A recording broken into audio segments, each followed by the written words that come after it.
ప్రభు అయిన యేసుక్రీస్తు నామంలో మీకు సమాధానం కలుగునుగాక. షలోం.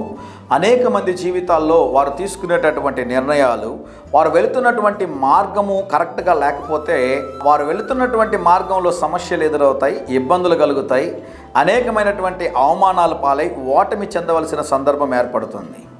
కొన్నిసార్లు కొంతమంది వారు తీసుకున్నటువంటి నిర్ణయాలు, వారు వెళుతున్నటువంటి మార్గము కరెక్ట్ కాదని మనం సరిచేసినా మన మాట వినడానికి వారు సమ్మతించరండి. నేను అనేక మందికి అన్నా, మీరు ఈ పని చేస్తున్నారు, ఇది మంచిది కాదు, ఇది మీ ఆరోగ్యానికి హాని కలిగిస్తుంది, ఇది మీ ఆత్మీయ జీవితానికి ఎంతో పాడు చేస్తుందంటే, మాకు తెలుసు బ్రదర్ అన్నీ, మీరు చెప్పాల్సిన అవసరం లేదు, మేము చూసుకుంటాం అని చెప్పి ముందుకెళ్ళి జీవితంలో చాలా భయంకరమైనటువంటి సమస్యలు తెచ్చుకున్న వారు ఉన్నారు.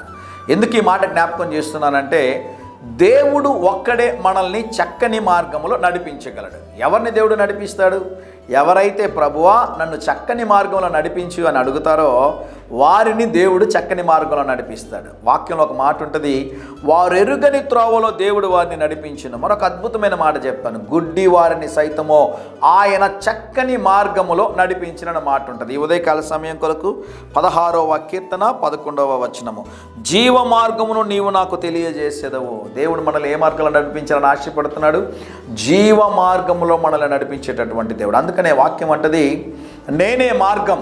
ఎప్పుడైతే ఆ మార్గాన్ని మనం వెంబడిస్తామో మనం వెళ్తున్నటువంటి ప్రయాణంలో ఎటువంటి సమస్యలు, ఇబ్బందులు కలగకుండా దేవుడు మనకి జయాన్ని అనుగ్రహిస్తాడు. అయితే వాక్యం అంటది ప్రియులరా, ప్రతి ఒక్కడికి వాడి ముందున్నటువంటి మార్గం కరెక్ట్ అనిపిస్తుందంట.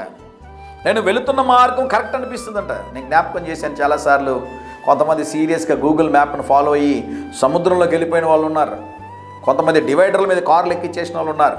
అంటే గూగుల్ గుడ్డిగా నమ్మి వెళ్ళిపోవడం ముందుకి.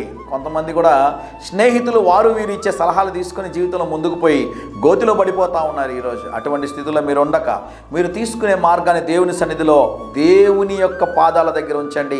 దేవుడు చక్కని మార్గంలో మిమ్మల్ని నడిపిస్తాడు. ధైర్యంగా ఈ దినాన్ని ఎదుర్కోండి.